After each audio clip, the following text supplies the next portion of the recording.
Good evening and welcome to Scotland at 7. My name is Saoirse Healey. It's just me in the studio today.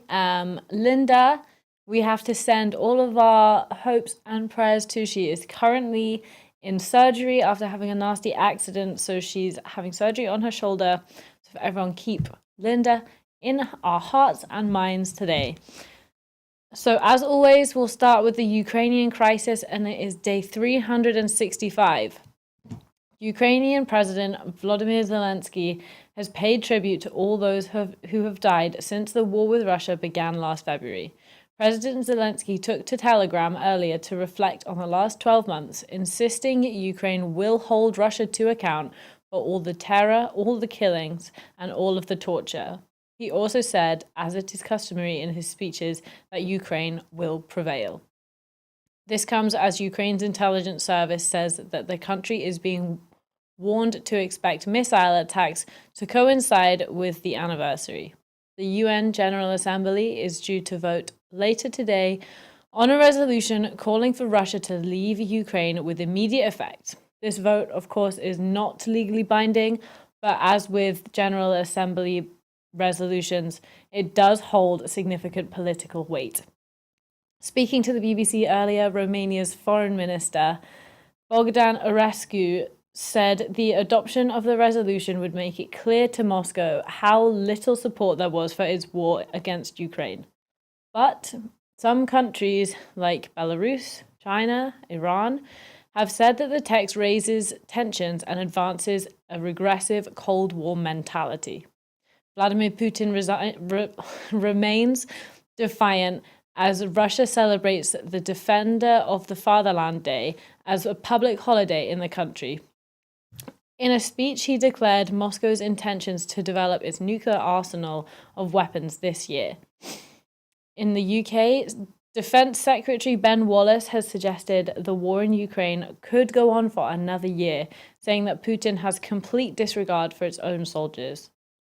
The bridge linking southern Russia to the Crimean Peninsula has reopened to road traffic, Russia's deputy prime minister has said. Sections of the Crimean Bridge, also known as the Kerch Bridge, were severely damaged following a blast in October, which killed 3 people. Russia accused Ukraine of being responsible for the blast. However, Ukraine has said categorically that it was not to blame for this blast. Now, Russia and China have been meeting to discuss their international relations.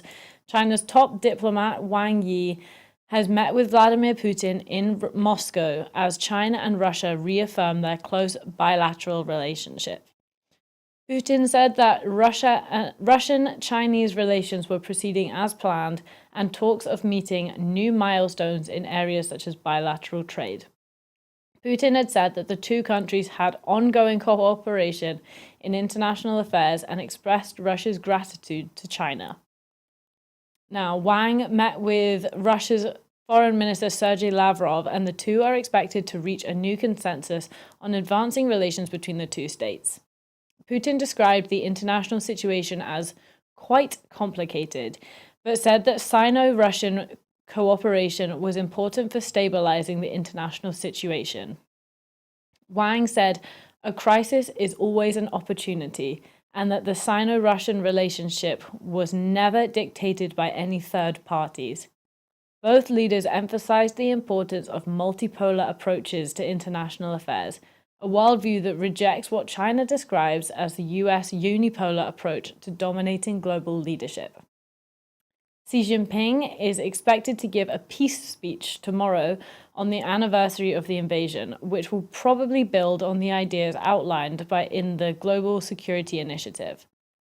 Rather than wanting to escalate the conflict, Wang's visit to Moscow was a chance to promote the idea that China wants a peaceful settlement, said Rosemary Foote, a professor of international relations at the University of Oxford. The Chinese leadership emphasizes the importance of stability in international affairs as both an ideology and as a means of achieving its economic targets. For Russia, expanding economic cooperation with China is key to surviving sanctions and maintaining the war effort. Now, back at home in Scotland, the race for First Minister is truly underway. Kate Forbes has come under fire in the last few days over her stance on marriage equality. She has attempted to relaunch her campaign via a series of tweets today. Forbes says she feels greatly burdened that some of her comments during the SNP leadership contest have caused hurt. Miss Forbes, who is a member of the Free Church of Scotland, has said in the past that she believed that having a child outside of marriage was wrong according to her religious beliefs. Scotland's Deputy First Minister said on Wednesday that criticism of Miss Forbes over her views had nothing to do with her faith. John Swinney said he profoundly disagreed with Forbes despite having a deep religious faith. The only other candidates running are current Health Secretary Humza Yousaf and Ash Regan. Earlier, Mr. Yousaf was targeted by the opposition MSPs at First Minister's questions. Scottish Conservative leader Douglas Ross claimed that he had been useless as Health Secretary, adding Mr. Yousaf had made the crisis in Scotland's health service much worse. The Tory leader said, Humza Yousaf is the worst Health Secretary since devolution, but it looks like he is going to fail upwards. In any other line of work, he would have been sacked, not promoted. Now, nominations for the First Minister position close at midday tomorrow, and the ballot for voting SNP members opens on the 13th of March and closes on the 27th.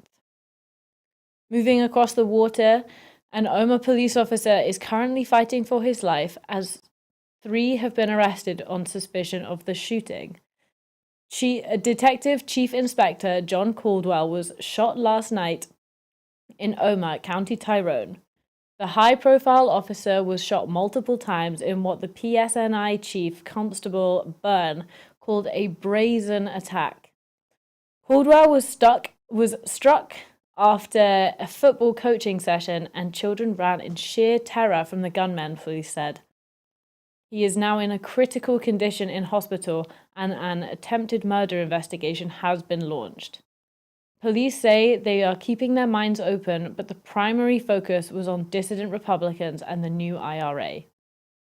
Northern Ireland's political leaders issued a joint statement condemning the callous attack, while Northern Ireland's Secretary Chris Heaton-Harris called the shooting a serious, significant event.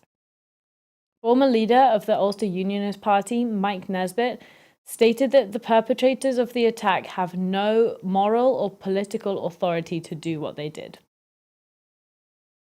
In the UK, rogue landlords have been exposed for using ghost tenants as means to con taxpayers out of millions of pounds.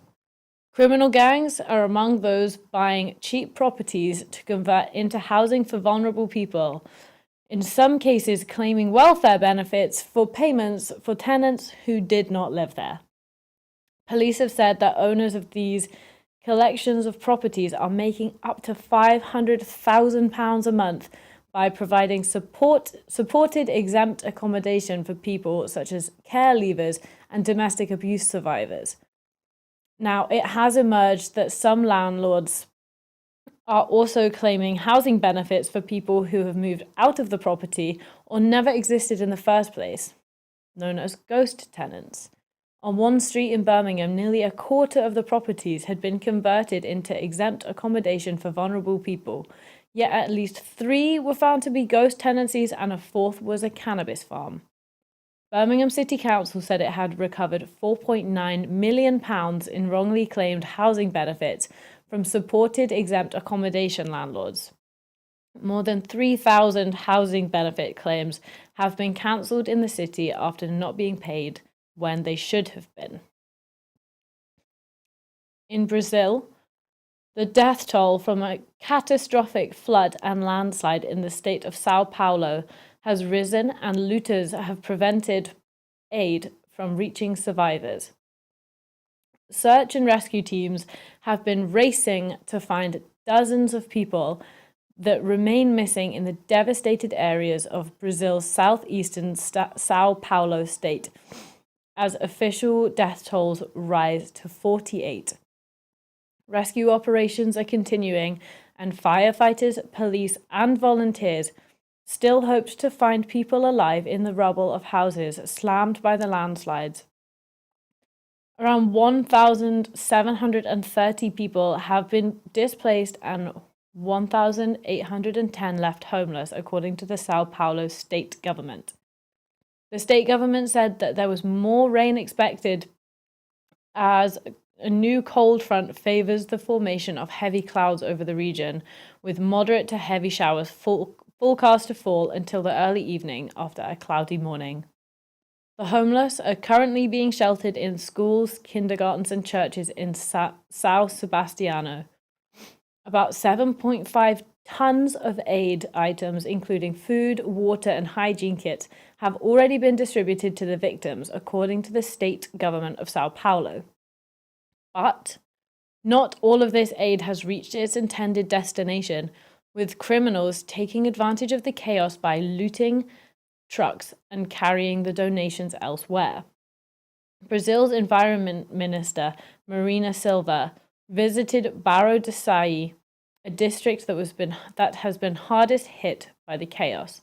While there, she was confronted by a local resident who told Silva he removed 22 bodies using his quad bike.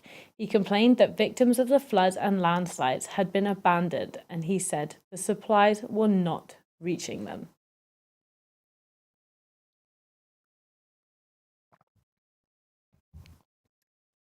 The European Commission has ordered all of their staff to remove the TikTok app from their phones and corporate devices. The Commission said that it was implementing the measure to protect data and increase cybersecurity. TikTok, which is a popular app owned by the Chinese company ByteDance, has faced allegations that it harvests users' data and hands it to the Chinese government. The app, however, has denied all of these claims and says that it operates no different from any other social media platform. EU spokesperson Sonia Gospodinova said the measure aims to protect the Commission against cybersecurity threats and actions that may be exploited for cyber attacks against the corporate environment of the Commission. Now, the European Commission has around 32,000 permanent and contract employees, all of whom must remove the app as soon as possible, but no later than the 15th of March. TikTok said the Commission's decision was based on mistaken ideas about the platform. But this is following global trends, as the US has banned TikTok in the last year on federal government-issued devices due to national security concerns. The Dutch government as well has reportedly advised public officials to steer clear of the app over similar concerns. In our final story tonight, now some viewers may remember failed proposed plans for Flamingo Land on the shore of Loch Lomond. Well, the developers submitted a revised plan in 2022 for the tourism resort. The initial proposal by Flamingo Land was withdrawn in 2019 after it was met with a 60,000 strong petition calling for it to be scrapped. The officials at Loch Lomond and the Trossachs National Park Authority also recommended the plans be abandoned. A revised plan, however, has been submitted, which would see the construction of 2 hotels, up to 127 self-catering cottages, a water park, and an on-site monorail. Concerns include the lack of detailed environmental impact assessment on the area, including the project's potential impact on ancient woodland and water quality.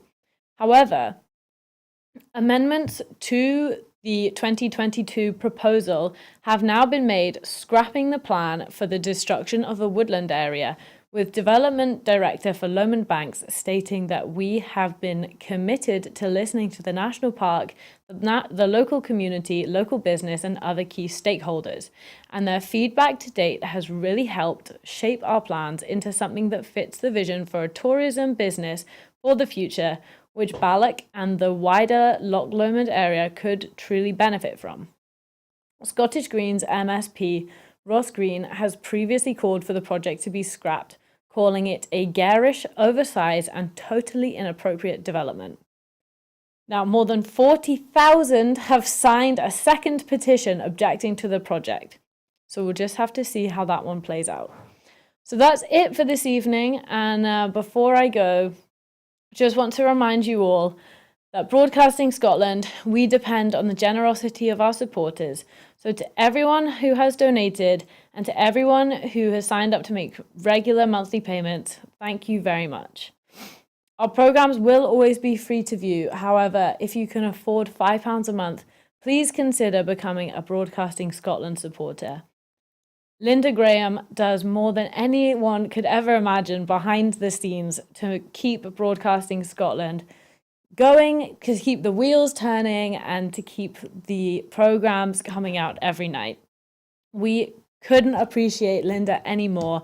We wish her all the best with her surgery, and I hope that she is in your minds tonight as well. So we have set ourselves a target of adding 10,000 new subscribers to enable us to employ staff and make even more programmes for you to watch at home. Good night. Thank you for watching.